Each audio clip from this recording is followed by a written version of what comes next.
ನಮಸ್ಕಾರ ಸ್ನೇಹಿತರೆ, welcome back to my channel.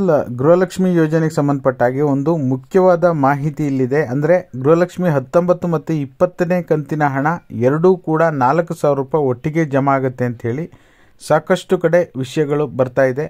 ಅದರ ಜೊತೆಯಲ್ಲಿ ಎರಡು ಮುಖ್ಯವಾದ ವಿಷಯಗಳಿದೆ. ಒಂದು, ಗೃಹಲಕ್ಷ್ಮಿ 19, 20 ಎರಡು ಒಟ್ಟಿಗೆ ಜಮಾ ಆಗುತ್ತೆ. ಇನ್ನೊಂದೇನಪ್ಪ ಅಂದರೆ, ಈಗ ಆಲ್ರೆಡಿ 4 ಜಿಲ್ಲೆಗಳಿಗೆ ಗೃಹಲಕ್ಷ್ಮಿ 19ನೇ ಕಂತು ಜಮಾ ಶುರುವಾಗಿದೆ. ಬೆಂಗಳೂರು ಗ್ರಾಮಾಂತರ, ಬೆಂಗಳೂರು ರೂರಲ್ಲು, ಬೆಂಗಳೂರು ನಗರ, ಈ ರೀತಿಯಾಗಿ ದೊಡ್ಡ 4 ಜಿಲ್ಲೆಗಳಿಗೆ ಈಗಾಗಲೇ ಹಣ ಆರಂಭ ಆಗಿದೆ ಅಂತ ಹೇಳಿ ಕೂಡ ಮಾಹಿತಿ ಬರ್ತಾ ಇದೆ. ಎಲ್ಲಿ ನೋಡಿದರೂ ಸಾಕಷ್ಟು ಇದೇ ವಿಚಾರಗಳ ಬಗ್ಗೆ ಚರ್ಚೆ ನಡೀತಾ ಇದೆ. ಖಂಡಿತವಾಗ್ಲೂ ನಾನು 19ನೇ ಕಂತು ಮಾತ್ರ ಬರುತ್ತಾ, ಎರಡೂ ಕಂತು ಒಟ್ಟಿಗೆ ಬರುತ್ತಾ, ಅಥವಾ ಈಗ ಆಲ್ರೆಡಿ ಜಮಾ ಈ 4 ಜಿಲ್ಲೆಗೆ ಶುರುವಾಗಿದೆಯಾ ಇಲ್ವಾ, ಈ ಎಲ್ಲ ವಿಷಯಗಳ ಬಗ್ಗೆ ಕಂಪ್ಲೀಟ್ ಕ್ಲಾರಿಟಿಯನ್ನು ಈ ವಿಡಿಯೋದಲ್ಲಿ ತಿಳಿಸ್ಕೊಡುವಂಥ ಕೆಲಸ ಮಾಡ್ತೀನಿ. ದಯವಿಟ್ಟು ವಿಡಿಯೋನ ಪೂರ್ತಿಯಾಗಿ ನೋಡಿ. ನೀವೇನಾದರೂ ಹೊಸದಾಗಿ ನಮ್ಮ ಚಾನಲ್ ನೋಡ್ತೀರಾ ಸಬ್ಸ್ಕ್ರೈಬ್ ಮಾಡ್ಕೊಳ್ಳಿ. ಹಾಗೆ ಎಲ್ಲರೂ ವಿಡಿಯೋಕ್ಕೊಂದು ಲೈಕ್ ಕೊಡೋ ಮೂಲಕ ಸಪೋರ್ಟ್ ಮಾಡಿ, ಓಕೆನಾ. ಈಗ ಆಲ್ರೆಡಿ ನಾವು 18ನೇ ಕಂತುವರೆಗೂ ಸಹ ಬಹುತೇಕ ಮಹಿಳೆಯರು 18ನೇ ಕಂತುವರೆಗೂ ಸಹ ಪಡೆದುಕೊಂಡಿದ್ದಾರೆ.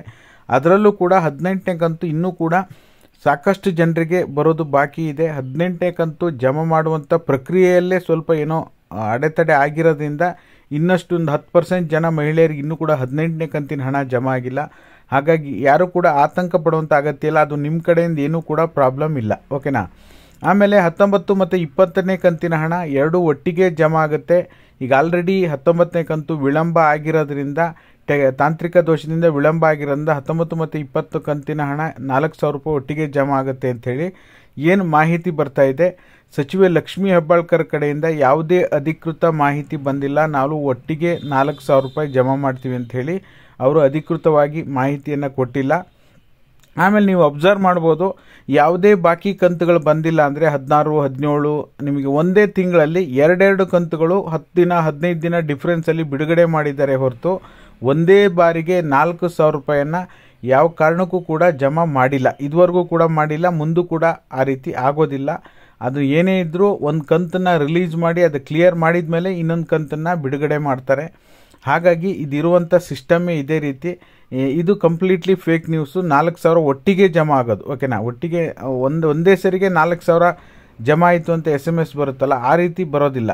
ಇನ್ ಕೇಸ್ ನಿಮಗೇನಾದರೂ ಬಾಕಿ ಕಂತು ಬರೋದಿತ್ತು ಅಂದರೆ ನಿಮಗೆ ಆವಾಗ 4,000, 10,000 ಒಟ್ಟಿಗೆ ಜಮಾ ಮಾಡ್ತಾರೆ. ಎಲ್ಲರಿಗೂ ಜಮಾ ಆಗುವಂಥದ್ದು 4,000 ಒಟ್ಟಿಗೆ ಜಮಾ ಆಗಲ್ಲ, ಓಕೆನಾ. ಇದ್ರ ಬಗ್ಗೆ ನಿಮಗೆ ಕ್ಲಾರಿಟಿ ಕೊಟ್ಟಿದ್ದೇನೆ. ಅಧಿಕೃತ ಮಾಹಿತಿ ಇದುವರೆಗೂ ಕೂಡ ಬಂದಿಲ್ಲ. ಈಗ ಸದ್ಯಕ್ಕಿರೋಂಥ ಅಪ್ಡೇಟ್ ಏನಪ್ಪ ಅಂದರೆ, 19ನೇ ಕಂತು ಇನ್ನೂ ಕೂಡ ಬಿಡುಗಡೆ ಆಗಿಲ್ಲ. ಕೆಲವೊಬ್ಬೊಬ್ಬರು 4 ಜಿಲ್ಲೆಗೆ, ದೊಡ್ಡ ಕರ್ನಾಟಕ ರಾಜ್ಯದಲ್ಲೇ ಸ್ವಲ್ಪ ದೊಡ್ಡ ಜಿಲ್ಲೆಗೆ ಮೊದಲು ಜಮಾ ಮಾಡಿ ಸಣ್ಣ ಜಿಲ್ಲೆಗಳಿಗೆ ಆಮೇಲೆ ಜಮಾ ಮಾಡಿ ಮಾಡ್ತಾ ಇದ್ದಾರೆ. ಈಗ ಆಲ್ರೆಡಿ 4 ಜಿಲ್ಲೆಗೆ ಜಮಾ ಆಗಿದೆ ಅಂತೇಳಿ ಕೂಡ ಮಾಹಿತಿ ಕೊಡ್ತಾ ಇದ್ದಾರೆ. ಖಂಡಿತವಾಗ್ಲೂ ಇಲ್ಲ. ಇದುವರೆಗೂ ಕರ್ನಾಟಕದ ಯಾವುದೇ ಜಿಲ್ಲೆಗೂ ಕೂಡ ಗೃಹಲಕ್ಷ್ಮಿ 19ನೇ ಕಂತಿನ ಹಣ ಜಮಾ ಆರಂಭ ಆಗಿಲ್ಲ. ಖಂಡಿತವಾಗ್ಲೂ ಈ ತಿಂಗಳ ಎಂಡ್ ಒಳಗೆ ಅಂತೂ ಎಲ್ಲರ ಖಾತೆಗೂ ಹಣ ಜಮಾ ಆಗಲಿಕ್ಕೆ ಶುರುವಾಗುತ್ತೆ. ಅಲ್ಲಿವರೆಗೂ ನೀವು ತಾಳ್ಮೆಯಿಂದ ವೆಯ್ಟ್ ಮಾಡಬೇಕಾಗತ್ತೆ. ನಮ್ಮ ಕಡೆಯಿಂದ ನಿಮ್ಗೆ ಏನಿದೆ ಅಪ್ಡೇಟು, ಪ್ರತಿ ಕ್ಷಣಕ್ಕೂ ಏನಿದೆ ಅಪ್ಡೇಟು ತಿಳಿಸುವಂಥ ಕೆಲಸ ಮಾಡಿದ್ದೀನಿ. ನಿಮಗೇನಾದರೂ 19ನೇ ಕಂತಿನ ಹಣ ಬಂದಿದೆಯಾ ಇಲ್ವಾ ತಪ್ಪದೆ ಎಲ್ಲರೂ ಕೂಡ ಕಮೆಂಟ್ ಮಾಡೋ ಮೂಲಕ ತಿಳಿಸಿ. ಆಮೇಲೆ ಕೆಲವರು ನಾವು ಪ್ರತಿನಿತ್ಯ ಒಂದು ವಿಡಿಯೋ ಮಾಡಿ ಅಪ್ಡೇಟ್ ಮಾಡಿದಾಗ ಫೇಕ್ ನ್ಯೂಸು, ಸುಳ್ಳು ಹೇಳ್ತೀರಾ ಅಂತ ಹಿಂಗೆ ಅಪ್ಡೇಟ್ ಮಾಡ್ತೀರಾ. ನಮ್ಮ ಕಡೆಯಿಂದ ಏನಿದೆ ಕ್ಲಾರಿಟಿ, ನೈಜವಾದ ಮಾಹಿತಿ ಕೊಡಲಿಕ್ಕೆ ಪ್ರಯತ್ನ ಮಾಡ್ತಾ ಇದ್ದೀವಿ. ದಯವಿಟ್ಟು ಸಪೋರ್ಟ್ ಮಾಡಿ. ವಿಡಿಯೋ ಇಷ್ಟ ಆದರೆ ಲೈಕ್ ಮಾಡಿ, ಶೇರ್ ಮಾಡಿ, ಸಬ್ಸ್ಕ್ರೈಬ್ ಮಾಡಿ. ಸುಮ್ಮನೆ ಈ ಜಿಲ್ಲೆಗೆ ಜಮಾ ಆಗೋಯ್ತು, ಇವತ್ತು ಬೆಳಗ್ಗೆ 10 ಗಂಟೆಯಿಂದ ಮಧ್ಯಾಹ್ನ 2 ಗಂಟೆಯಿಂದ ಆ ರೀತಿ ಯಾವುದೇ ವಿಡಿಯೋಗಳು ಕೂಡ ನಮ್ಮಲ್ಲಿ ಸಿಗಲ್ಲ, ಓಕೆನಾ. ಇದಾಗಿತ್ತು ಈ ಕ್ಷಣದ ಮಾಹಿತಿ. ವಿಡಿಯೋ ನೋಡಿದ್ದಕ್ಕಾಗಿ ಧನ್ಯವಾದಗಳು.